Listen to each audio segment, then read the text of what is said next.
나와 함께 하시는 하나님, 나와 함께 하시는 하나님. 아멘. 여러분, 하나님이 여러분과 함께 하십니다. 하나님이 저와도 함께 하시고 여러분과도 함께 하시고 지금도 하나님은 우리와 함께 계시는 줄 믿습니다. 여러분, 엘리 위젤이라는 예전에 1986년, 좀 오래전 일이죠. 1986년에 노벨 평화상을 수상한 사람이 있습니다.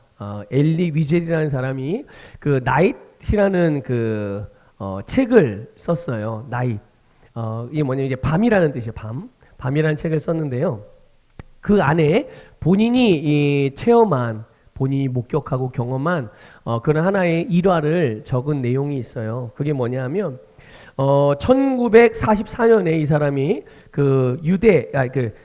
독일에서 나치가 히틀러를 비롯해서 나치 정권이 유대인들을 학살할 때, 유대인들을 대량으로 대규모로 학살할 때 이 사람도 감옥에 아우슈비츠 강제 수용소에 갇혔었던 아마 그런 경험이 있었던 것 같아요. 그런데 그때 당시 이제 유대인들을 처형하던 이런 모양 저런 모양 막 가스실에 집어넣고 막 교수형도 처하고 막 생체 실험도 하고 막 별의별 방법을 다 동원해서 유대인들을 정말 무참히 그리고 아주 비참하게 나치 정권이 학살을 했는데 그때 나치 정권의 교도관들이 이제 유대인들을 이게 교수형에 처하는 그 과정에서 유대인 성인 2명과 유대인 어린아이 하나 한 사람, 이 세 사람을 함께 같이 교수형에 이렇게 처하는 장면을 아마 그 당시에 많은 유대인들과 함께 그 속에서 이 사람도 같이 목격을 했던 것 같아요. 그래서 이제 여러분 교수형이 뭔지 아시죠? 어떻게 사람을 사형시키는지 아시죠? 그래서 목에다가 목줄을 걸고 밑에 의자를 떨어뜨려서 밑에 바닥을 확 열어서 이렇게 자기 몸무게로 이렇게 생명이 끊어지게 만드는 처형이 그 교수형인데 이 세 사람을 교수대에 매달아 놓고 이제 처형을 한 거예요. 근데 이 성인 2명은 얼마 안 있다가 숨이 끊어졌어요. 그런데 이 어린아이는 이게 목이 걸린 채로 뭐 정말 고통의 몸부림을 치는데 숨이 안 끊어지는 거예요. 장장 30분 동안. 그러니까 이 아이는 너무 고통스러워하면서 몸부림을 치는데 숨이 안 끊어지니까 어떻게 계속 고통을 받는 거잖아요. 그러니까 그거를 바라봤던 그 당시에 그걸 목격하게 했죠. 일부러 그 교도관들이 유대인들을 향해서 그 고통을 목격하게 하는 거예요. 많은 사람들이 흐느끼고 울부짖고 통곡하고 그걸 보면서. 그런데 이 엘리 위젤이라는 사람도 그 자리에 있었고 이 사람도 역시 가슴 아파하면서 눈물을 흘리며 그 장면을 목격하고 있었는데 그런데 그 자기의 뒤에서 작고 깊은 탄식 소리가 들렸대요. 뒤에 있던 사람이 뭐라고 그랬냐면 이렇게 말했답니다. 하나님, 당신은 어디 계십니까? 하나님, 당신은 계시기는 하신 겁니까? 한 유대인의 이런 깊은 탄식의 소리를 하더래요. 그것도 그럴 만하죠. 이해가 되시죠? 왜 이런 깊은 탄식을 했는지. 그런데 그 소리를 딱 이 엘리 위젤이 듣는데 이 엘리 위젤의 마음속에서 갑자기 이 질문에 대한 답이 들려오더래요. 자기에게. 예. 하나님께서 주신 음성이죠. 이렇게 주님께서 말씀하시더랍니다. 하나님이 어디 계시냐고? 내가 어디 있냐고? 하나님은 여기 계신다. 여기가 어디예요? 그 당시에 여기가 사형장. 그리고 이렇게 말씀을 이으셨대요. 바로 저 교수대에 저 아이와 함께 매달려 있다. 누가요? 하나님께서 이런 음성을 주시더랍니다. 여러분, 하나님께서는요, 우리가 기쁠 때나 슬플 때나 그리고 상황이 좋을 때나 또 상황이 좋지 않을 때 우리가 하는 일이 잘 되고 있을 때 또 잘 되지 않고 있을 때 언제나 우리와 함께 하시는 분이세요. 왜냐하면 하나님이 우리의 아버지시기 때문에 그래요. 믿습니까? 세상의 아버지, 육신의 아버지는 나와 떨어져 있을 수도 있지만, 그러나 여러분 보세요. 아무리 육신의 아버지라 할지라도 자녀를 향한 사랑과 그 마음이, 몸이 떨어져 있다고 마음까지 떨어져 있습니까? 그건 아니죠. 몸이 떨어져 있어도 부모는 항상 자녀에 대한 마음이 항상 자녀를 향해 있는 거예요. 그 사랑하는 마음이요. 그런데 하나님은 그냥 마음만 가 있는 게 아니라 아예 그들과 함께 하시는 거예요. 하나님의 자녀들과. 여러분, 그럼 하나님이 나와 함께 하신다는 것이 무엇을 의미하는지 여러분 오늘 말씀을 통한 계시가 여러분들에게 밝히 일어나기를 주님의 이름으로 축복합니다. 여러분, 이스라엘 백성들이 오랜 세월 동안 종살이를 하면서 학대를 당해요. 정말 비참하게 학대를 당하고 그래서 큰 고통의 삶을 살았습니다. 그래서 이 고통이 오늘 끝날래나 내일 끝날래나 올해는 끝날래나 내년에는 끝날래나 나의 세대에는 끝날래나 아니 내 자녀의 세대는 끝날래나 그런데 그게 끝나요 안 끝나요? 그렇게 지낸 세월이 장장 430년이에요. 430년. 끝이 보이겠어요 안 보이겠어요? 끝이 안 보이죠? 희망 있었을까요 없었을까요? 네, 희망이 없었죠. 그런데 그 상황에서 그러면 이 이스라엘 백성들이 그 가운데서, 그 고통 가운데서 할 수 있는 게 뭐가 있었을까요? 한 가지밖에 없었어요. 그들이 할 수 있는 거는 하나님께 기도하고 부르짖는 것밖에 없었어요. 다른 방법으로는 자기들이 돌파구를 돌파할 수 있는 그런 길이 없었으니까.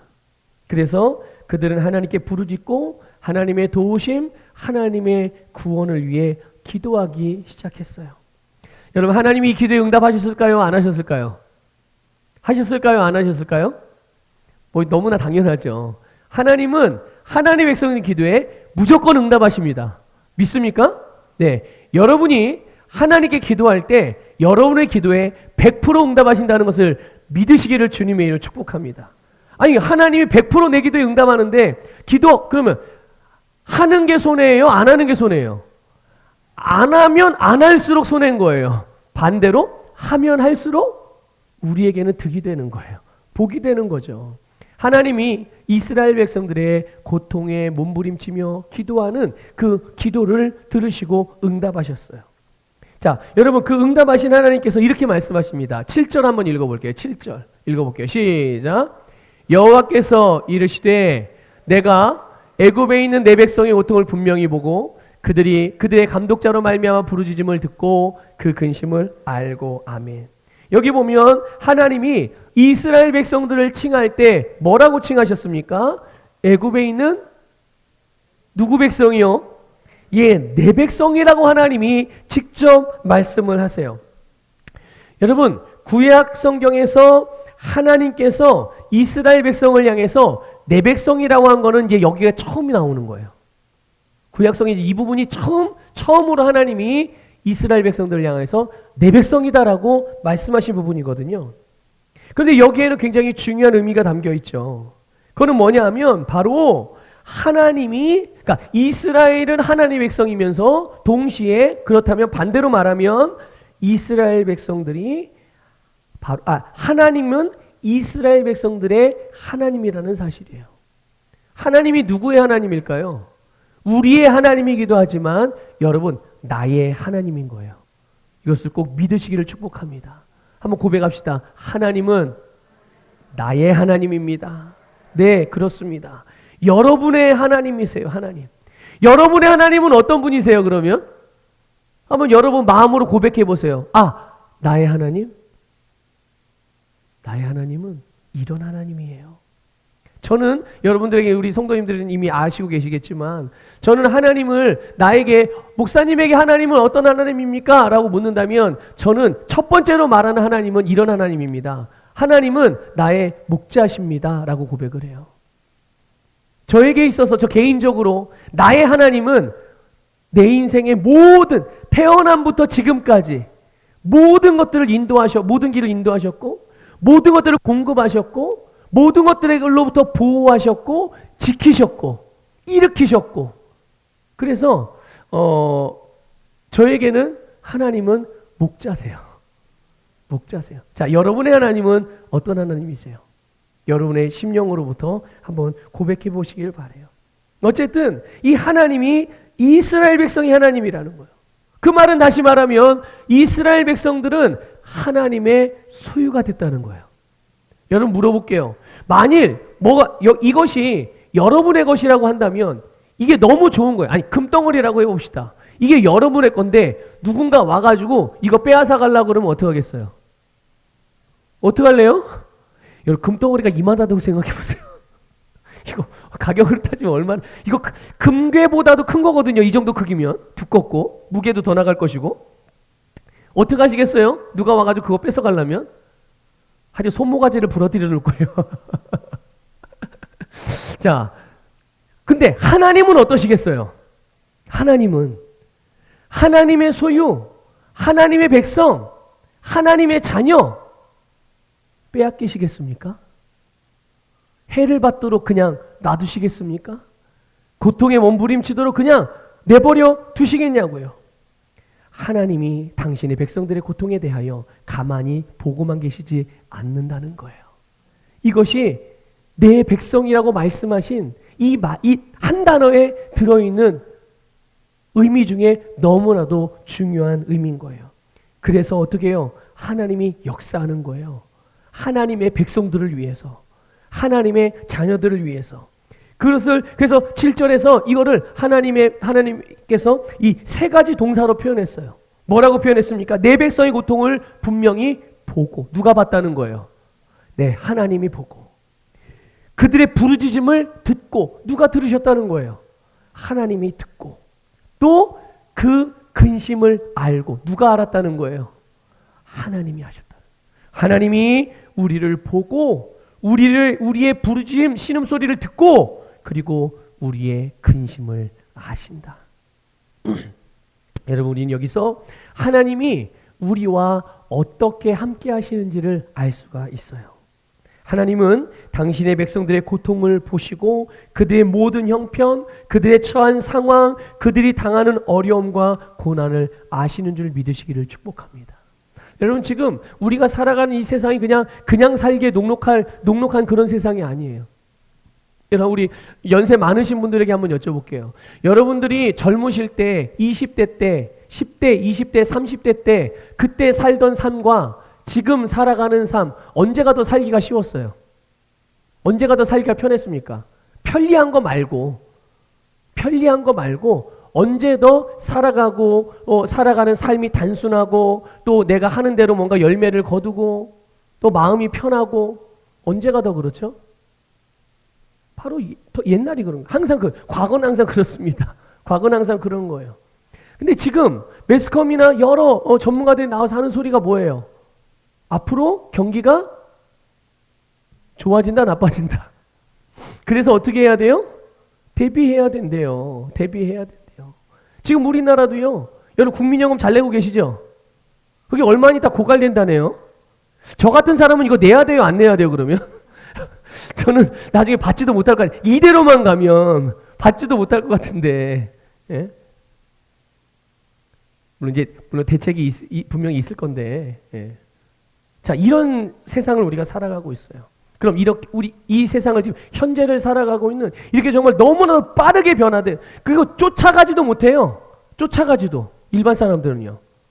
그런데 이런 세상 속에서 살아가고 있는 우리의 마음, 또 우리의 삶의 어떤 형편들, 하나님께서 그런 우리를 아실까요, 모르실까요? 아시죠. 그런 우리의 고통과 아픔들을 보실까요, 안 보실까요? 네, 보세요. 우리의 기도 들으세요, 안 들으세요? 들으시는 거예요, 여러분. 우리의 모든 것들을 아시는 하나님이라는 것을 믿으시기를 주님의 축복합니다. 여기 보면 이 본다라는 원어의 의미가 뭐냐면요. 여기 지나가면서 이렇게 쓱 보는 이런 게 아니에요. 이게 무슨 말이냐면요. 제가 요 의미를 찾아보고 좀 약간 이렇게 피식 웃음이 났어요. 야, 참 하나님께서 이렇게 보신다고? 눈을 부릅뜨고 똑똑히 본대요. 그러니까 하나님이 당신의 백성들을 보시는데, 고통받고 어려움에 처한 그들의 상황, 형편을 보시는데 눈을 부릅뜨고 보신다는 거예요. 아주 똑똑히 지켜보고 있다는 거죠. 네. 하나님의 백성들이 뭐 때문에 고통당하는지, 얼마만큼의 크기로 힘들어하는지, 그 문제들이 하나님의 백성들을 얼마나 어렵게 만드는지 이런 것 하나하나 구체적으로 하나님이 보신다는 거예요. 그러니까 하나님 왜 보시겠어요? 감시하기 위해서요? 아니요. 보신 이유는 딱 한 가지죠. 우리를 구원하시기 위해서예요. 우리를 그 고통에서 건져주시기 위해서예요. 그 문제로부터 벗어나게 해주시기 위해서 우리를 보신다는 것을 믿으시길 축복합니다. 그리고 하나님은요, 이스라엘 백성들의 고통을, 고난을 아신다고 말씀해요. 여기서도 마찬가지로 안다라는 이 히브리어 원어가 야다라는 단어를 사용했는데, 이 의미는 그냥 추상적인 의미가, 추상적이게 아는 것을 말하는 게 아니에요. 그러니까 개념, 이론적으로 아는 게 아니라 구체적이고 실제적으로 안다는 뜻이에요. 그리고 뼈저리게 체험하면서 아는 것을 의미하는 것이 이 단어예요. 여러분, 구약에서 그래서 안다라는 단어를 사용할 때는 대부분 히브리어 원어 이 단어를 사용을 해요. 대부분. 그래서 하나님의 관점에서는, 그러니까 하나님의 관점에서 안다라고 할 때 그것은 바로 이런 걸 의미하는 거예요. 뼈저리게 같이 체험하는 걸 말하는 거예요. 그래서 하나님께서 우리들을 향하여 여호와를 알라 선자를 통해서 말씀을 주셨습니다. 여호와를 알라 이렇게 말씀하셨을 때에도 하나님의 백성들이 하나님을 아는데 개념적으로 이론적으로가 아니라 실제적으로 알으라는 얘기예요. 하나님을 경험하라는 거예요. 하나님을 체험하라는 거죠. 하나님의 임재 속에 살라는 거예요. 여러분, 하나님이 당신의 백성들을 이렇게 아신다는 거죠. 하나님이 어떻게 우리를 주목하시고 우리의 모든 고통을 또 아픔을 다 아실 수가 있을까요? 하나님이니까. 하나님은 전능하신 분이고 또 전지하신 분이라 모든 것을 다 아시는 분이라서 그런가요? 아니에요. 하나님이 우리를 보고 하나님이 우리를 아는 것에 대한 그런 하나님이 그렇게 우리를 보는 통로, 하나님이 우리를 아는 방식이 있어요. 그게 뭐냐 하면 바로 우리의 삶 속으로 들어오시는 거예요. 우리의 삶, 하나님이 여러분의 삶 속으로 들어오세요. 여러분의 인생 속으로 들어오고, 여러분의 영혼 속으로 들어오고, 여러분의 가정 속으로 들어오고, 여러분의 기업과 직장 생활 가운데 들어오고, 여러분의 그 이웃과의 삶의 관계 속에 들어오시고, 여러분의 취미 생활 가운데 들어오시고, 여러분의 재정 상황 가운데 들어오시고, 여러분의 모든 삶, 우리의 모든 삶에 하나님이 들어오셔서 아시는 거예요. 우리가 당하는 이 고통과 아픔, 이걸 좀 뒤집어서 표현하면 내가 아플 때, 내가 슬플 때, 내가 어려움을 당할 때 하나님께서는 바로 이 고통 중에 있고 신음 중에 있는 우리에게 오셔서 우리와 함께 그 고통을 몸소 겪으신다는 거죠. 그렇게 아시는 거예요. 우리 부부가 서로 의견이 충돌이 일어날 때 그런 표현, 여러분 그런 마음이 들거나 또는 그런 표현들 해보셨는지 모르겠어요. 당신은 나를 몰라. 당신은 나를 도대체 이해를 못해. 네. 그런 생각 들어보신 적 있으신가요? 네. 남편이 아내가 나를 이해하지 못하고 나를 알지 못하고 그래서 서운하고 그래서 좀 갈등이 있기도 하잖아요. 아니 같이 살고 같은 밥 먹고 같이 살 부대끼고 사는데 왜 몰라요? 왜? 예? 왜 모르는 거예요? 알아야죠. 알아야지. 상대방이 나를 알아주기만 바래서 상대방을 모르는 거예요. 내가 상대방을 위하기 시작하면 그 사람의 필요를 알게 됩니다. 보게 돼요. 느끼게 되고 경험하게 되는 거예요. 하나님이 우리의 삶 속에 오셔서 하나님이 그래서 우리를 아시는 줄 믿으시기를 주님의 이름으로 축복합니다. 그래서 하나님은 우리가 힘들고 어려울 때 얼마나 힘들고 얼마나 아파하고 얼마나 고통스러운지를 함께 경험하시고 우리가 그 가운데서 뭘 견뎌내고 또 어떻게 극복하고 어떻게 이겨야 이길 수 있는지 이런 것들을 하나님이 우리와 함께 경험하시는 거죠. 이게 우리의 삶에 완전히 들어오셔서 하나님이 우리와 함께 하시는 방식이에요. 그러니까 하나님이 함께 하신다고 해서 그냥 맹목적으로 개념적으로 하나님이 나와 함께 하시지 그래 임마누엘이야. 이렇게 그냥 가볍게 지나갈 일이 아니라니까요. 가볍게 말할 수 있는 게 아니에요. 하나님이 나와 함께 하신다는 것은 내 삶 속으로 하나님이 들어오셨다라는 얘기예요. 그래서 하나님이요, 이걸 우리에게 너무나도 잘 보여주셨어요. 이게 뭐냐면 이사야를 봅시다. 이사야 53장 3절 4절 읽어볼게요. 시작. 그는 멸시를 받아 사람들에게 버림을 받으며 간고를 많이 겪었으며 질고를 아는 자라. 마치 사람들이 그에게서 얼굴을 가리는 것 같이 멸시를 당하였고 우리도 그를 귀히 여기지 아니하였도다. 그는 실로 우리의 질고를 지고 우리의 슬픔을 당하였거늘 우리는 생각하기를 그는 징벌을 받아 하나님께 맞으며 고난을 당한다 하였노라. 아멘. 이게 뭡니까? 장차 앞으로 오실 메시아이신 예수 그리스도, 예수 그리스도에 대한 예언의 말씀을 하나님이 이사야를 통해서 우리에게 가르쳐 주시는 부분인데, 여러분 조금 이따도 말씀드리겠지만 예수님은 어떤 분입니까? 이 세상에 나타난, 우리의 세상에 나타난 하나님의 영광이에요. 하나님을 보려면 누구를 보면 되죠? 예수님을. 하나님을 알려면 누구를 알면 되는 거예요? 예수님을 알면 되는 거예요. 근데 그 예수님이 어떻게 했다고요? 그는 간고를 많이 겪었대요. 질고를 다 안대요. 그는 우리의 질고를 지고 우리의 슬픔을 당하셨대요. 이게 뭡니까? 하나님이 우리 안에 오셔서 내가 고통받고 내가 어려움 당하고 죄로 말미암아, 그 죄의 본성으로 말미암아, 사망의 저주로 말미암아 내가 이 세상에 당할 수 있는 모든 고통을 우리 주 예수 그리스도에 당하셨음을 깨달으시기를 주님의 이름으로 축복합니다. 그래서 여러분 히브리서도 이 부분을 말씀하고 있어요. 자, 한번 볼게요. 4장 15절 읽어보겠습니다. 읽습니다. 시작. 우리에게 있는 대제사장은 우리의 연약함을 동정하지 못하실 리가 아니요 모든 일에 우리와 똑같이 시험을 받으신 이로되 죄는 없으시니라. 아멘. 이게 개역 개정 성경이 이 부분을 그 동정하지 못하실 리가 아니다 이렇게 이게 번역을 했는데, 이전 개역 성경에는 이 단어를, 이 동정이라는 단어를 체휼이라는 단어라고 번역을 했어요. 근데 이 체휼이라는 단어가 이 동정이라는 단어보다 우리가 이해하기가 더 쉬운 단어예요.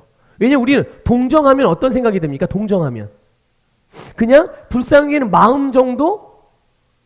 그런 거로 생각을 해요. 그런데 이 동정이라는 원래 헬라어 단어는요, 그런 마음으로 같이 그 사람의 마음을 공감해주는 이런 감정적인 게 아니에요. 감정적으로 느끼는 그런 게 아닙니다, 뜻이. 이게 뭐냐면 실제로 함께 겪는 거를 말하는 거예요. 실제로 함께 겪는 것. 그러니까 예수님은 우리에게 오셔서 우리가 당하는 모든 고통과 아픔을, 우리가 살아가면서 겪게 되는 모든 인생의 문제를 나와 함께 겪으셔서, 그리고 나서 아예 그냥 겪으신 정도가 아니라 어떻게 하셨어요? 당신이 그거를 다 가져가셨어요. 다 가져가신 거예요. 그렇게 주님께서는 우리의 모든 고난, 고통, 역경, 괴로움, 아픔, 연약함, 이거를 다 함께 겪으시면서 우리와 함께 하셨음을 여러분을 깨달으시기를 주님의 이름으로 축복합니다. 여러분, 사람들은 자기가 감당하기 어려운 문제를 만나거나 이해할 수 없는 일들로 고통에 직면하게 되면, 아까 그 아우슈비츠 강제 수용소, 포로 수용소에서 죽어가던 어린아이, 교수형 줄에 목이 걸려서 죽음에 몸부림친 아이를 보면서 깊이 탄식했던 어떤 사람의 이야기처럼, 하나님은 도대체 어디, 신이 있다면 어떻게 이런 일이 일어날 수 있어? 이렇게 말하는 사람들이 있기도 하고, 또 그리스도인들 가운데서도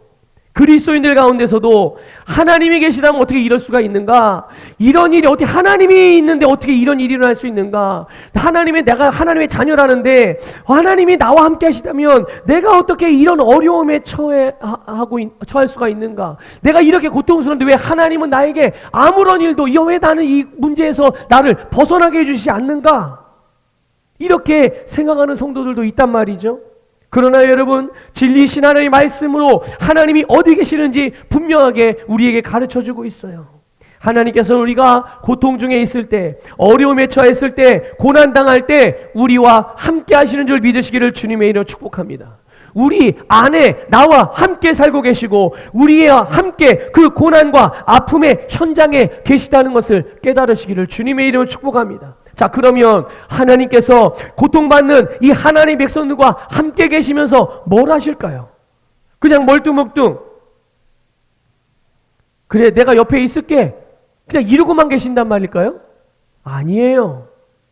하나님께서는 하나님의 백성들이 하나님의 자녀인 우리가 어려움에 처하거나 고통당할 때 그저 계속 나와 함께 고통받으시면서 그냥 무기력한 모습으로 쳐다보고만 계시지 않는다는 거예요. 하나님께서 보시는 한, 하나님이 알고 계신 한, 하나님은 절대로 가만 계시는 분이 아니거든요. 그런데 하나님이 모르는 게 있어요? 안 보시는 게 있어요? 없지요. 그러니까 하나님은 우리들을 향하여, 하나님의 백성들을 향하여 가만히 계실 수가 없으신 분인 거예요. 본성적으로 그러신 분입니다. 본성적으로. 예. 그래서 하나님은 하나님의 백성들의 고통의 부르짖음과 또 구원을 위한 기도를 들으시고 그들의 삶에 역사하시기 시작하는 거예요. 이게 바로 하나님께서 하나님의 백성들과 함께 하시는 두 번째 방식인 거예요. 하나님은 우리의 삶에 역사하심으로 함께 하십니다. 실제적으로 역사하시는 거예요. 8절 볼까요? 8절 읽어보겠습니다. 본문 8절 시작. 내가 내려가서 그들을 애굽인의 손에서 건져내고 그들을 그 땅에서 인도하여 아름답고 광대한 땅, 젖과 꿀이 흐르는 땅 곧 가나안 족속, 헷 족속, 아모리 족속, 브리스 족속, 히위 족속, 여부스 족속의 지방에 데려가려 하노라. 아멘. 여기 보면 하나님이 말씀하십니다. 내가 내려가. 누가 내려간다는 거예요?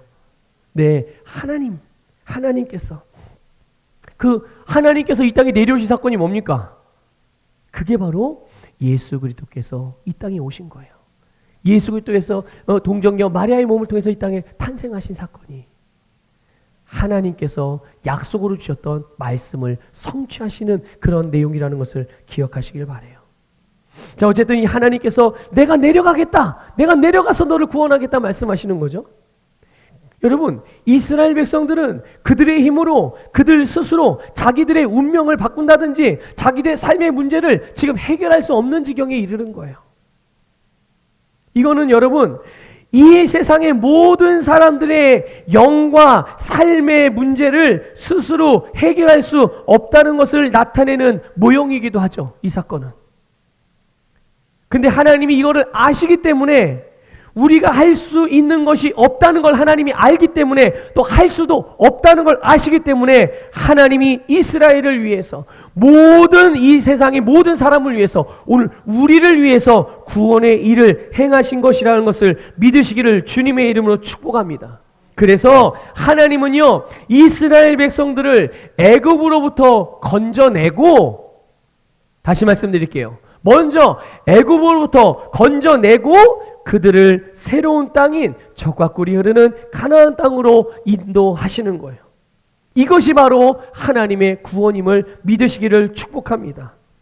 여러분, 애굽에서 건져내셔서 가나안 땅으로 들어가 계시니 하나님의 구원의 역사는 여러분 이 땅의 모든 사람들이 예수님을 믿고 죄와 사탄과 사망의 저주에서 구원받고 영생으로 거듭나는 사건, 또 이 세상에서 하나님의 자녀로서 그리스도인으로서 새로운 피조물로서 살아가는 풍성하고 승리하는 삶을 살아가는 원리를 보여주는 모형이란 말이에요.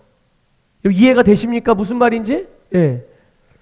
그러니까 여러분, 하나님이 이스라엘 백성들의 그 고통과 몸부림과 아픔을 아시고 그들의 부르짖음을 들으시고 그들을 구원하셨어요. 그런데 그 구원하시는 내용을 우리가 좀 주목해야 돼요. 구원하시는 내용. 하나님께서 이스라엘 백성을 애굽으로부터 나오게 하셨단 말이죠. 이게 뭐가 무슨 의미가 있느냐? 여러분 잘 들어보세요. 하나님이 이스라엘 백성들을 그냥 계속 애굽 속에서, 애굽 안에서 계속 살면서 거기에서의 삶을 힘들게 만들었던, 어떤 문제를 일으켰던, 이스라엘 백성들을 고통스럽고 괴롭게 만들었던 그런 문제들과 문제적인 상황들을 거기서 제거해 주시거나, 또 애굽에서의 삶을 좀 더 나은 삶으로 개선시켜 주시고 교정해 주시고 수정해 주시는 방식으로 역사한 게 아니라는 거예요. 자, 이해가 되십니까, 여러분? 이스라엘 백성들을 그냥 계속 애굽에 살면서 애굽 땅에 살게 하면서 거기에서 그들의 삶의 문제를 좀 해결받고 또 편안하고 안정된 삶을 살아가게 해준 게 아니라는 거예요. 하나님이 어떻게 하셨어요? 하나님이 어떻게 하셨죠? 애굽에서 나오게 하셨다는 것을 아셔야 돼요. 이게 너무나도 중요한 부분이에요. 이게 너무나도 중요한 부분이에요. 애굽에서 나오게 하셨다는 것을 믿으시기를 축복합니다. 하나님이 우리를 구원하신 것은 그냥 여전히 마귀의 저주, 사단의 저주 아래, 사망의 저주 아래 죄 가운데 놔둔 상태에서 우리를 조금 도와서 우리가 살아가는 이 세상의 지배를 받고 영향을 받고, 그렇지만 그럼에도 불구하고 거기에서 조금 더 나은 삶을 살게 하나님은 우리를 그렇게 구원하신 게 아니라는 것을 여러분들 기억하셔야 돼요. 하나님은 완전히 애굽에서 이스라엘 백성들을 빠져나오게 했다는 걸 아셔야 됩니다. 이게 뭘 의미합니까? 더 이상 바로 왕도, 애굽의 정권도, 애굽의 법도, 애굽의 습관도, 애굽의 풍습도, 애굽의 문화도 더 이상 이스라엘 백성들에게 영향을 미칠 수 없게 관계가 완전히 단절됐다는 것을 의미하는 거예요. 하나님께서 예수님을 통해 우리를 구원하는 건 바로 그런 것입니다. 먼저 마귀로부터, 사단의 저주로부터, 지옥으로부터, 세상으로부터 완전히 우리를 건져주셨다는 것을 믿으시기를 주님의 이름으로 축복합니다. 그리고 나서예요. 애굽에 머물면서가 아닙니다. 거기서 시작도 안 된 거예요. 애굽에서 나온 게 시작이에요. 이걸 시작으로 하여, 그곳에서 나온 것으로 시작을 하여 하나님이 예비하신 젖과 꿀이 흐르는 땅, 그 땅을 우리는 그냥 가나안 땅을 젖과 꿀이 흐르는 땅이라고 대부분 그렇게만 알고 있잖아요. 근데 오늘 우리가 읽은 본문 말씀에는 그 땅에 대해서 또 이렇게 표현합니다. 위대한 땅. 확인하셨어요? 성경 보세요, 여러분. 가나안 땅을 뭐라고 표현하는 하나님이 말씀하시는지.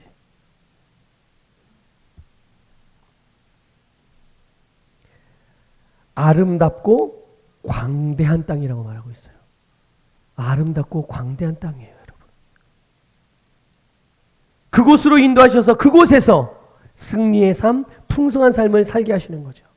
그들의 신분이 변하고 운명이 변하고 소속이 변하고 삶의 방식이 변하는 완전히 새로운 창조의 역사를 일으키신 거예요. 여러분, 하나님께서 예수님을 통해서 우리에게 바로 이 일을 행하셨음을 깨달으시기를 바랍니다. 우리를 사망의 저주나 사탄의 지배 아래 놓아둔 상태에서 조금 더 잘 살게 만들어준 게 아니에요. 그게 아니라 우리에게 복음을 주셔. 복음을 믿을 때 누구든지 예수 그리스도를 믿게 될 때 하나님은 우리를 사탄의 모든 원세로부터 구원하시고 죄와 사망의 저주로부터 구원하시고, 그래 더 이상 사단의 저주 아래 영향을 받지 않고 죄와 사망의 저주의 영향을 받지 않고 살아갈 수 있도록 해주신 거예요. 그뿐만이겠습니까? 우리의 영원한 운명은 원래 어디로 가야 될 운명이었어요? 지옥으로 가야 될 운명이었어요. 그런데 그 운명을 천국으로 가는 운명으로 바꿔줄 뿐만 아니라 이 땅에서의 운명도 바꿔주셨어요. 이 땅에서, 우리가 사는 세상에서 예전에는 상황의 피해자, 환경의 피해자, 다른 사람들의 말의 피해자, 부모 때문에, 가문 때문에, 우리 집안 때문에, 남편 때문에, 아내 때문에, 자식 때문에, 부모 때문에, 돈 때문에, 시간 때문에, 다 뭐 때문에 이거 피해자들이 하는 소리 아니에요, 다? 이런 피해자, 또 실패자, 절망자, 병든 자, 가난한 자, 이런 운명에서, 이렇게 살아가는 운명에서 우리로, 여러분, 바로 다스리는 자로, 정복하는 자로, 승리하는 자로, 부유한 자로, 형통한 자로 바꿔주셨음을 믿으시기를 주님의 이름으로 축복합니다. 이런 존재로 우리가 새롭게 지음을 받은 거예요. 그래서 하나님께서 이스라엘 백성들을 이렇게 나오게 하셔서 가나안 땅으로 인도하신 거죠. 그 나라에서 하나님 나라의 삶을 살게 하신 거예요. 거기는 젖과 꿀이 흐르는 풍요한 땅이에요. 하나님의 부요가 넘치는 땅. 어떻게 그 땅이 그럴 수가 있죠? 그 이유는 딱 하나. 하나님이 다스리시기 때문이에요. 하나님이 다스리기 때문에 가나안은 바로 부요하고 넘치는 풍성한 땅이 된 거예요. 믿습니까, 여러분?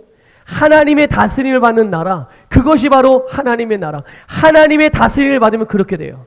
여러분이 하나님의 다스림을 받아, 여러분의 가정이 하나님의 다스림을 받아, 여러분의 기업이 하나님의 다스림을 받아요, 여러분의 자녀 부모가 하나님의 다스림을 받아요. 그럼 어떤 일이 일어날까요? 가나안 땅에서의 역사가 일어나는 거예요. 하나님이 예비하신 것들에 대한 열매가 나타나게 되는 줄 믿으시기를 축복합니다. 이 세상이 비록 사탄의 어둠의 영향을 받고 있지만 한 사람 한 사람이 하나님의 다스림을 받을 때, 하나님의 말씀과 믿음으로 기능하며 살아가게 될 때 그 사람은 하나님의 나라가 되고 그가 하는 일들은 하나님의 나라의 일들이 되는 것. 그렇기 때문에 사단의 영향을 받지 않게 되는 거예요. 그리고 그 앞에 여러분, 가나안에는 그냥 그들이 들어간다고 그냥 사는 게 아니에요. 가나안에 누가 먼저 있었습니까? 가나안 땅에 7 족속이 차지하고 있었어요. 그들은 어떤 자들입니까? 하나님을 부인하는 자, 하나님을 믿지 않는 자, 하나님을 따르지 않는 자, 하나님을 인정하지 않는 자들이에요. 그 땅이 자기들 거라. 근데 그 땅은 누구 겁니까? 누구 거예요? 하나님 거예요. 하나님 건데 지들이 자기 거라고 권리를 주장하고 있는 거예요. 불법 점유하고 있는 거죠. 불법 점유하고 있는데 영적으로 보게 되면 여러분 새로운 피조물이잖아요. 하나님이 애굽에서 나오게 하셨잖아요. 그리고 가나안에 지금 들어가게 하셔서 우리는 가나안에 살고 있잖아요. 그런데 여러분, 하나님의 나라 안에 여러분 혈기가 있어요, 없어요? 하나님 나라 안에 혈기 있어요, 없어요? 없지요. 그런데 나는 하나님의 나라인데, 하나님 나라에 살고 있는데 혈기가 갑자기 막 부스부스 올라오네. 얘는 합법적으로 내 안에 있는 거예요? 아니면 불법적으로 내 안에 점유하고 있는 겁니까? 불법적으로 점유하고 있는 거예요. 그러니까 어떻게 해야 되는 거예요? 이스라엘 백성들이 가나안에 들어가서 그 자리에서 불법 점유하고 있던 모든 7 족속들을 하나님의 말씀의 능력으로 쫓아냈듯이 하나님의 자녀인 우리 안에, 하나님 나라에서 살고 있는 우리의 세상 가운데 하나님이 주신 아닌 다른 것들이 마치 제 것인 것 양 권리를 주장하고 차지하고 있는 것들이 있다면 여러분, 주님의 말씀으로 그것들을 제거해 나가시기를 주님의 이름으로 축복합니다.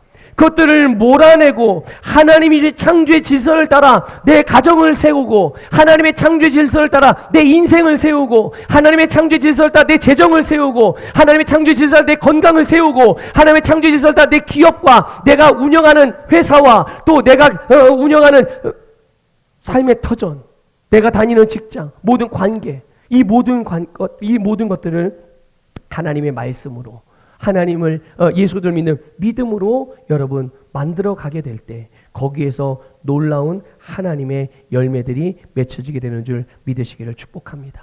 여러분 10절 읽어볼게요. 10절 같이 시작. 이제 내가 너를 바로에게 보내어 너에게 내 백성 이스라엘 자손을 애굽에서 인도하여 내게 하리라. 아멘. 하나님이 모세에게 말씀하십니다. 이제 내가 너를 바로에게 보내요. 여러분 아까 8절 봤죠? 8절에서는 뭐라고 말씀했습니까? 하나님이 내가 내려가 이렇게 말씀했어요. 근데 지금 10절에서는 뭐라 그래요? 모세를 향해서 내가 너를 보낸다. 이 말이 뭐예요? 이 말이 뭐예요? 네가 가 이거예요. 네가 가라 이거예요. 여러분 이게 바로 하나님이 일하시는 방식입니다. 이게 하나님께서 역사하시는 방식이에요. 여러분 우리는 하나님의 일하실 방식을 성경적으로 이해해야 되지, 우리의 세상적인 방식으로 하나님 이렇게 역사해야 되는 거 아니야? 이렇게 행하셔야 되는 거 아니야? 라고 지레짐작하지 마세요. 하나님께서 하나님의 말씀을 통해서 우리에게 당신이 일하시는 방식을 보여주시고 알려주셨어요. 그게 바로 지금 이 부분인 거예요. 하나님이 말씀하시니까 알아서 하시겠지 아니란 말이죠. 하나님은 언제나 하나님의 사람들을 통해서 일하신다는 거죠. 자, 여러분 물어볼게요. 여러분 하나님의 사람입니까? 마귀의 사람입니까? 하나님의 사람이죠. 그러니까 하나님은 하나님의 사람인 저와 여러분을 통해 역사하신다는 것을 믿으시기를 축복합니다. 이게 하나님이 우리와 함께 하시는 세 번째 방식인 거예요.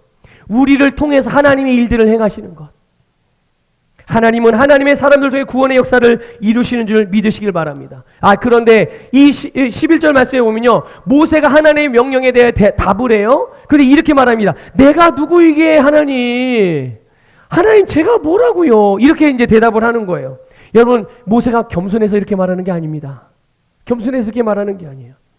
모세는 하나님 다음으로 자기 자신에 대해서 잘 알아요. 하나님이 모세에 대해서 가장 잘 아시고 그 다음으로 잘 아는 게 모세 자신이잖아요. 자기의 약점, 자기의 상황, 자기의 한계, 내가 누구인지 잘 알거든요. 어떤 사람인지 알아요. 근데 여러분, 모세가 그래서 이렇게 말하는 거예요. 내가, 주님, 저 아시잖아요. 제가 어떤 사람인지 아시잖아요. 자, 할 수 있다는 얘기예요? 할 수 없다는 얘기예요? 네, 할 수 없다는 얘기죠. 여러분, 하나님께서 우리에게 말씀하실 때, 하나님께서 우리에게 이렇게, 이제 내가 너를 바로에게 보내요. 이제 내가 너에게 교회로 보내요. 이제 내가 너에게 너의 직장에 보내요. 이제 내가 너의 사업장에 보내요. 이제 내가 너의 옆집 김씨네 집에 보내요. 이렇게 말씀하실 때 오늘 우리도 모세와 같이 반응하지 않은지 스스로 좀 점검해 보실 필요가 있어요. 하나님이 아시잖아요. 내 상황과 형편 하나님이 아시잖아요. 내가 나이가 너무 많은데 조금만 젊었을 때 주님이 나에게 말씀하셨다면 내가 따랐을 거예요. 내가 가진 것이 지금 없는 거 하나님 아시잖아요. 내가 요만큼만 돈 있었으면 하나님을 정말 잘 쓸 수 있었을 건데 주님, 제가 시간 없는 거 아시잖아요.